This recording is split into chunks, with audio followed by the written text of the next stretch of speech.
we have some of what is being called the oldest long skulls or Paracas type of skulls that have ever been discovered on the planet, apparently discovered in China.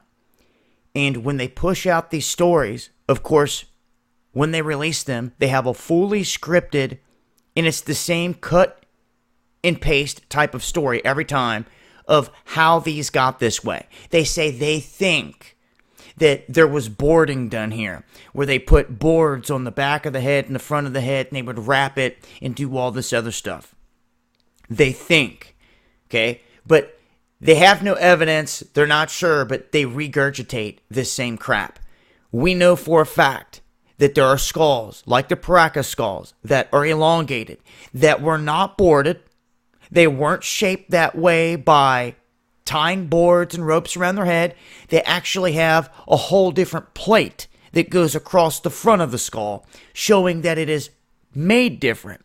And to blow the whole thing out of the water, to show that they're not normal, you flip the skull over and you look where the spine enters the skull. This is where all the lies start to melt away through common sense. If you flip the skull over and see where the spine enters the skull, like with the Paracas skulls, you will find out that it is not at the back of the head where the spine comes up in a human. The hole is in the middle. How is that? Why would that be? Would it be to balance a head that is odd shaped? I believe so. So they can lie to you about all the stuff and keep out the other features. Notice how they don't show you the bottom of the skull in none of these images. And they won't.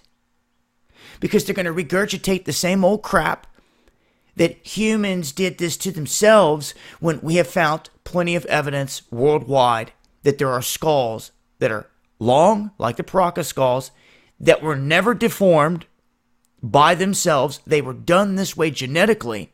They know this, and it's a fact. So you should know this.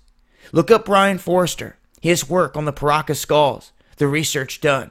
He shows you with the Paracas skulls, he flips it over and he shows you the hole in the bottom. He's like, you see that? That's in the wrong spot. That means the spine was coming up into the middle of the head to balance it, not the back like we humans. That shows you it's a whole different species. Right there. Is anyone making a huge story out of it? Hell no, they're not. They want to keep it quiet. They don't even want you to know about Brian Forster, any of the work he's doing down there. None of the mainstream will ever talk about it. If the Smithsonian gets their hands on it, what do? They take these skulls and they hide them in a back room. Just like the Lovelock Cave out of Nevada, all the artifacts that were discovered there, the giants that were discovered there, the giant skulls, all the giant tools that were discovered there, they were on display at one point. A guy took pictures of them. One set even had 2 rows of teeth. Real deal. Now they're no longer on public display. They're in the basement, behind closed doors. Why would that be? Wonder what's inside all these mounds across the country that they don't want you poking or prodding into. Tell you what, though, ground-penetrating radar will show you a lot. Sure will, and you don't have to go digging. So if anyone out there gets their hands on some ground-penetrating radar, there you go. You can then see inside some of these places that you're not allowed to touch. Then you can see what's there. Anyhow, I'll leave a link. Keep your mind open. See through the deception out here. Make sure to follow me on D Live for exclusive content. Links below. Much love.